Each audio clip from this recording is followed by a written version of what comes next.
खतौली में एक जन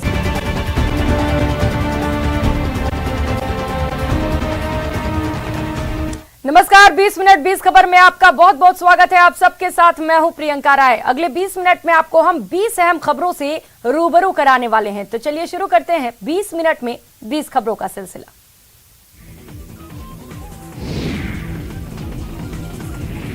भारत पाक अंतर्राष्ट्रीय सीमा पर स्थित श्रीगंगानगर के हिंदू मलकोट में भारत सरकार के सांस्कृतिक मंत्रालय ने बॉर्डर विलेज फेस्टिवल का आयोजन किया है।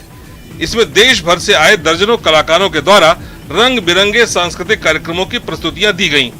कार्यक्रम में 4 राज्यों के लगभग 77 कलाकारों ने सांस्कृतिक प्रस्तुतियां देकर लोगों की वाहवाही बटोरी। इस दौरान राजस्थान के कलाकारों ने मांगणिया, गायन और कालबेलिया नृत्य की प्रस्तुतियां दी, जबकि गुजरात के कलाकारों ने राठवा आदिवासी नृत्य पेश किया। हरियाणा के कलाकारों ने घूम और फाग की शानदार प्रस्तुतियों से दर्शकों का मन मोहा, जबकि पंजाब के कलाकारों ने गिद्दा और भांगड़ा की शानदार प्रस्तुतियों से उपस्थित जनों को तालियां बजाने पर मजबूर कर दिया।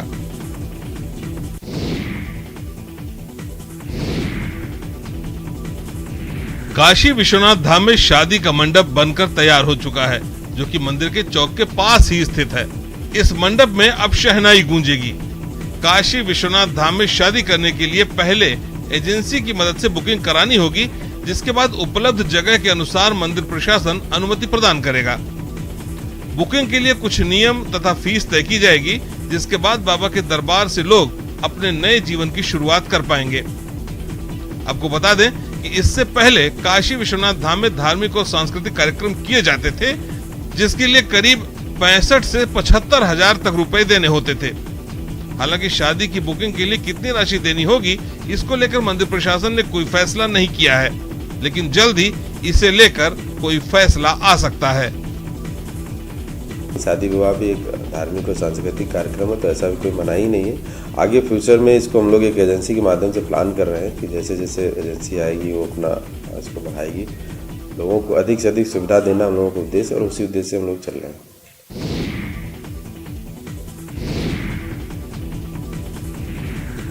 ग्वालियर चिड़ियाघर में रहने वाली शेरनी परी के 3 शावकों को बुधवार को पहली बार पिंजरे से खुले बाड़े में लाया गया। आपको बता दें कि 31 अक्टूबर को शेरनी परी ने 3 शावकों को जन्म दिया था। जन्म के बाद से ये शावक पिंजरे के अंदर आइसोलेशन में थे। महीने भर तक डॉक्टरों की निगरानी के बाद आज इन तीनों शावकों को पिंजरे से खुले बाड़े में लाया गया। पहली बार खुली दुनिया के सामने इन शावकों को देखने के लिए चिड़ियाघर में सैलानियों का हुजूम उमड़ पड़ा। जैसे ही शावक पिंजरे से निकलकर खुले बाड़े में आए, यहाँ मौजूद नगर निगम के अधिकारी और सैलानियों सहित बच्चों की खुशी का ठिकाना नहीं रहा। शेरनी परी के पीछे उसके तीनों शावक पिंजरे से बाहर बाड़े में आ गए। बाड़े में आने के साथ ही इन तीनों शावकों ने पूरे इलाके में उछल कूद शुरू कर दी। नगर निगम कमिश्नर किशोर कन्याल की मौजूदगी में इन शावकों को बाड़े में छोड़ा गया। कमिश्नर का कहना है कि 2 शावक फीमेल और 1 शावक मेल है। अब ग्वालियर के चिड़ियाघर में शेरों की तादाद बढ़कर 8 हो गई है। आने वाले समय में इन तीनों शावकों के नाम रखने की प्रक्रिया होगी, जिसमें शहर के बच्चों से इन बच्चों के लिए नाम मंगवाए जाएंगे।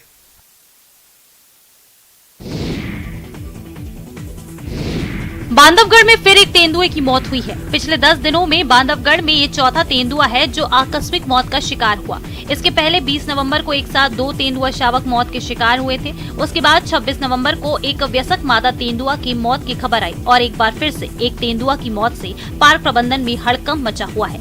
हैरानी की बात तो यह है कि चारों घटनाएं टाइगर रिजर्व के पनपथा कोर और बफर क्षेत्र से सामने आई हैं। ताजा मामला भी पनपथा बफर के करौदिया बीट के जंगल का है, जहां पार्क के सुरक्षा कर्मियों ने तेंदुए का शव देखा और प्रबंधन को इसकी जानकारी दी, जिसके बाद पार्क प्रबंधन ने पूरे प्रोटोकॉल के तहत तेंदुए का पीएम कराने के बाद अंतिम संस्कार किया।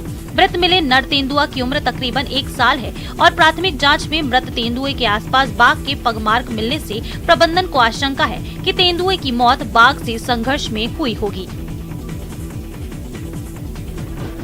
नवादा से एक मार्मिक खबर सामने आई है, जहां गांव के लोगों ने एक बंदर की अंतिम यात्रा निकाली और हिंदू रीति रिवाज से उसका क्रियाकर्म किया गया। बंदर की शव यात्रा में गांव के सभी लोग शामिल हुए।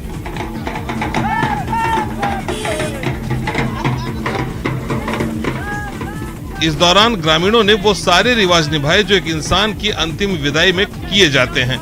बंदर की मौत के बाद गांव के लोग गमगीन नजर आए।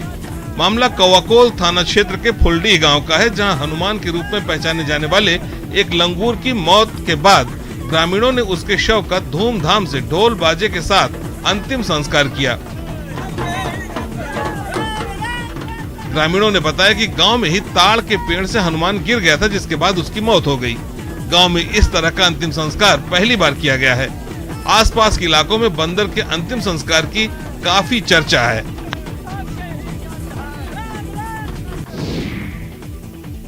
पेड़ से चुंबक की तरह चिपके इस मोटे विशालकाय अजगर के मिलने की खबर से इलाके में अफरा तफरी मच गई। लोग दहशत में आ गए। बताया जाता है कि जमुई के मलयपुरा थाना इलाके में एक पेड़ पर विशाल अजगर दिखा। पेड़ से चिपके अजगर के मिलने की खबर जंगल की आग की तरह इलाके में फैल गई। लगभग 10 से 15 फीट लंबे विशाल अजगर को देखने के लिए यहाँ लोगों की भीड़ उमड़ पड़ी। लोगों ने जब पेड़ की टहनी से इस मोटे अजगर को लटकता हुआ देखा तो उनकी आंखें खुली की खुली रह गई और डर के मारे धड़कनें तेज हो गई। ये घटना जमुई शहर से स्टेशन जाने वाली सड़क मार्ग पर आंजन नदी के पुल के किनारे हुई। बताया जा रहा है कि वहाँ लोगों ने 2 अजगर को देखा था, जिसमें एक पेड़ पर लटका दिखाई दिया जबकि दूसरा पुल के नीचे चट्टानों में जाकर छिप गया। लोगों ने वन विभाग और पुलिस की टीम को फोन कर अजगर मिलने की जानकारी दी। इधर अजगर को देखने वालों का तांता लग गया। लोग अपने फोन निकालकर अजगर की तस्वीर कैमरे में कैद करने में मशगूल दिखाई दिए। हाथी अगर गांव में घुस जाए तो ऐसे ही लोगों में दहशत का माहौल बन जाता है। उस पर भी अगर हाथी पागल हो जाए तो सोचिए क्या हाल होगा। छपरा के एकमा में पागल हाथी के आतंक से लोगों में अफरा तफरी मच गई। परसागढ़ में हाथी अचानक से पागल हो गया और बिजली के खंभों को क्षतिग्रस्त करने लगा। हाथी के उत्पात के बाद इलाके में हड़कंप मच गया और लोगों ने वन विभाग को इसकी सूचना दी। सूचना पाकर मौके पर पहुंची वन विभाग की टीम ने काफी मशक्कत के बाद हाथी पर काबू पाया और उसे एक पेड़ से बांध दिया। आप देख सकते हैं कि इस पागल हाथी के पैरों को वन विभाग की टीम ने जंजीर से बांध दिया है ताकि वो किसी को नुकसान न पहुंचा सके। वहीं हाथी के पेड़ से बंध जाने के बाद लोगों ने राहत की सांस ली। उसे देखने के लिए लोगों की भीड़ उमड़ पड़ी। बताया जा रहा है कि हाथी को महाराजगंज से किसी विवाह समारोह में शामिल होने के लिए लाया गया था, जिसके ऊपर से महावत का कंट्रोल खत्म हो गया और हाथी ने उत्पात मचाना शुरू कर दिया।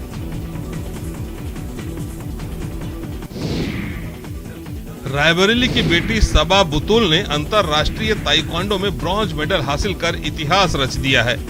फाइट के दौरान हाथ में चोट लग जाने के कारण क्वार्टर फाइनल तक ही खेल सकी, वरना सिल्वर या गोल्ड मेडल का सफर भी पूरा हो सकता था। ब्रॉन्ज मेडल जीतकर रायबरेली लौटी सबा बुतुल ने जिलाधिकारी माला श्रीवास्तव और अपर जिलाधिकारी अमित कुमार से आशीर्वाद लिया है। सबा बुतुल ने यह उपलब्धि दिल्ली के त्यागराज स्टेडियम में all India university taekwondo council के तत्वाधान में आयोजित 5th India open international taekwondo championship में हासिल की है। इस चैंपियनशिप में भारत समेत नेपाल और अफगानिस्तान की टीमों ने हिस्सा लिया था। सबा बुतुल अपनी इस उपलब्धि का सारा श्रेय अपने कोच और अपनी माताजी को देते हुए मुख्यमंत्री योगी आदित्यनाथ से आशीर्वाद लेने की इच्छा रखती हैं।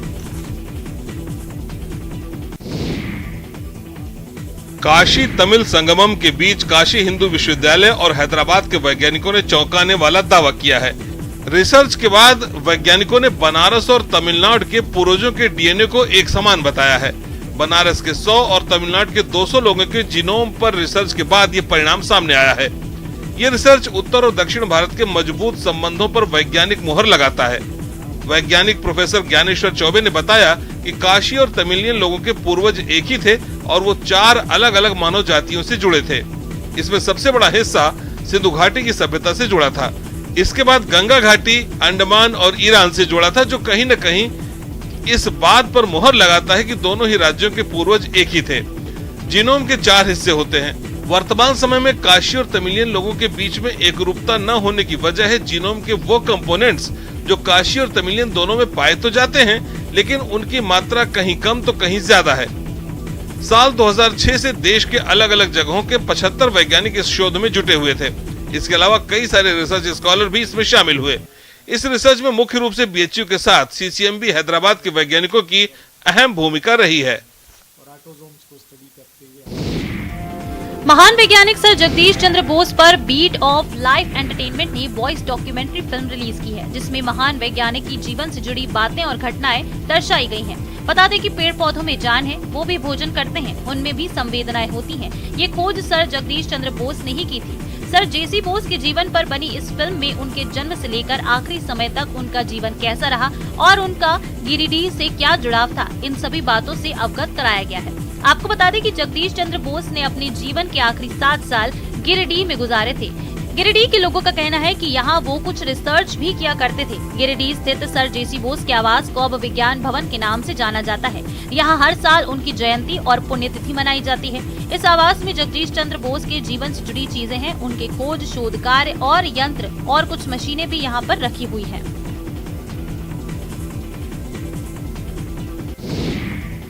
आधुनिकता के इस युग में भी बीमारी से मुक्ति के लिए वैकल्पिक इलाज के तौर पर 2500 साल पुराने स्वरिगप्पा तिब्बतन औषधि पद्धति को लोग अपना रहे हैं और ठीक भी हो रहे हैं। लाहौल स्पीति के साथ साथ बौद्धिस्ट इलाके में इस पद्धति का काफी प्रचलन है।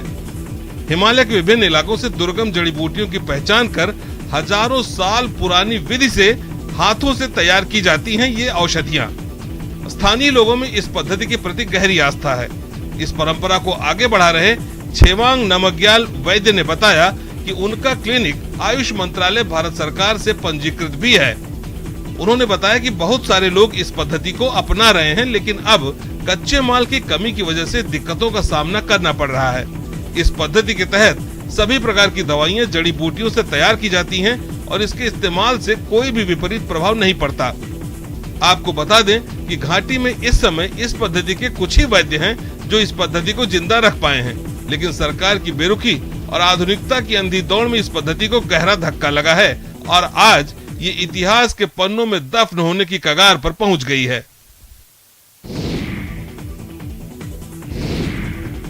जामताड़ा जो कि ऑनलाइन ठगी के लिए कुख्यात है, वहीं यहाँ की महिलाएं ऐसे आभूषण बना रही हैं जिनकी देश भर में मांग है। अगर दिल में हो जुनून तो कुछ भी कठिन काम आसान बन जाता है। कुछ ऐसा ही किया जामताड़ा के कुंडहित प्रखंड अंतर्गत बागाशोला गांव की इन महिलाओं ने। बागाशोला की महिलाओं का हस्तशिल्प अब झारखंड के अलावा बंगाल, असम, नागालैंड, बेंगलोर, पुडुचेरी, कश्मीर आदि शहरों में महिलाओं की पसंद के अनुसार आभूषण का निर्यात किया जा रहा है। यहाँ करीब 45 महिलाओं द्वारा विभिन्न डिजाइन का आभूषण का निर्माण किया जा रहा है। बीते 3-4 महीनों से घर के कामकाज के साथ ही ये महिलाएं सामंत एंटरप्राइज के साथ स्वरोजगार से जुड़कर अपने को स्वावलंब बना रही हैं। इस कार्य को देखकर कुंडहित बीडीओ श्रीमान मरांडी ने महिलाओं और युवतियों का हौसला अफजाई की है। उन्होंने कहा कि गांव में भी हुनर की कोई कमी नहीं है। अगर सही दिशा तथा संसाधन मिल जाए तो गांव की महिला भी कुछ कर दिखाने की तमन्ना रखती है। महिलाओं द्वारा बनाए गए हस्तशिल्प का एक कर दर्जनों से अधिक आभूषणों को बीडीओ ने देखा तथा महिला एवं युवतियों से इसके निर्माण कार्य के बारे में जानकारी हासिल की।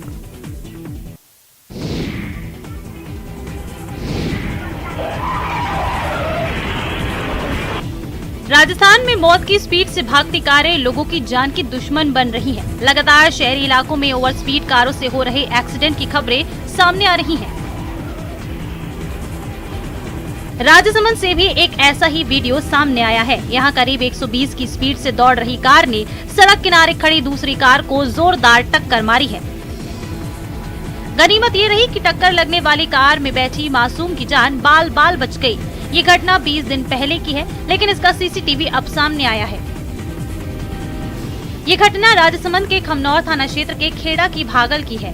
यहाँ के भैरूलाल नाम का शख्स अपनी दोहती के साथ दुकान के बाहर बैठे थे, तभी एक बेकाबू स्पीड से आई स्विफ्ट कार उनकी ऑल्टो पर चढ़ गई।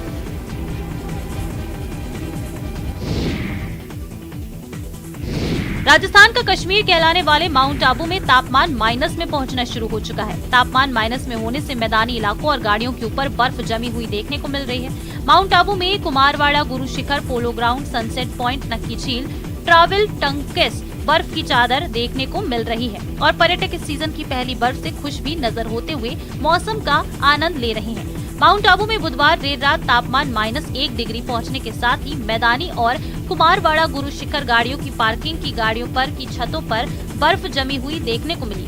पर्यटक जमकर दिसंबर की सर्दी का लुत्फ उठाने के लिए यहां आ रहे हैं। वहीं सर्दी आते ही गुजराती पर्यटकों का जमघट माउंट आबू की नक्की झील पर चाय की चुस्कियां लेते हुए दिखाई दिया। वहीं माउंट आबू की परिक्रमा करने आने वाले आदिवासी भी इस सर्दी बाखर देवता को पूजन के लिए माउंट आबू का रुख कर रहे हैं। क्योंकि ऐतिहासिक मान्यताओं के अनुसार सर्दी में बाखर देवता की विशेष पूजा अर्चना माउंट आबू की वादियों में की जाती है, जिसको लेकर कहीं आदिवासी परिवार अपने पूरे परिवारजनों के साथ माउंट आबू में आ रहे हैं।